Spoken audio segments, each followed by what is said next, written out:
श्री कृष्ण जी कहते हैं, समय से पहले और भाग्य से अधिक किसी को कभी कुछ नहीं मिलता।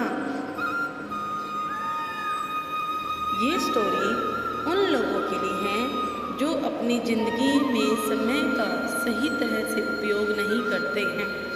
समय का महत्व समझना बेहद ज़रूरी होता है। ज़िंदगी में हमें जो हासिल करना होता है वो हमें सही वक्त पर हासिल कर लेना चाहिए, क्योंकि ज़िंदगी मौके कम और धोखे ज़्यादा देती है। समय हाथ से निकलने के बाद केवल हमारे पास पछतावा ही रहता है। जब हम उस गुजरे समय पर पछताते हैं तभी भी हमारा समय ही गुजर रहा होता है। एक दिन स्वामी विवेकानंद नदी के किनारे बोट का इंतजार कर रहे थे। तब वहाँ पर उनके पास एक साधु आकर बैठ गए। साधु ने स्वामी विवेकानंद से पूछा कि आप यहाँ पर क्यों बैठे हो?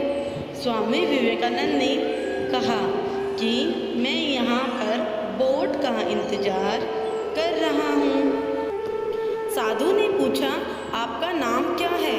विवेकानंद ने कहा कि मैं विवेकानंद हूँ। साधु चौंक गए और कहने लगे कि आप सच में वो महान विवेकानंद जी हैं?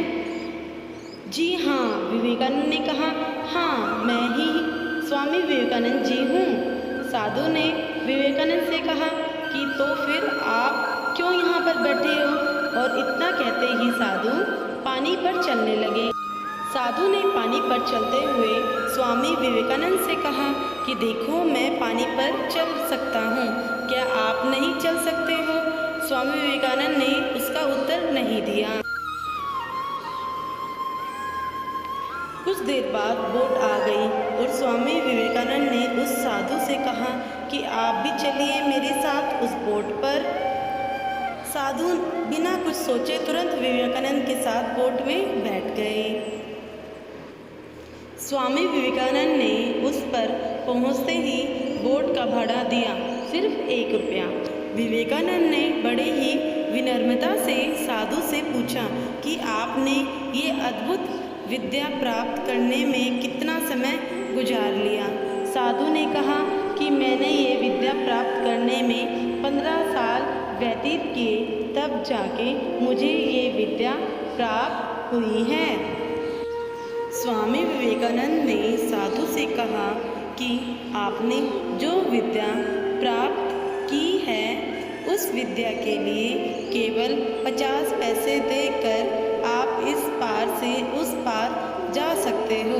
यानी केवल 50 पैसों के लिए आपने अपने 15 साल बिगाड़ दिए।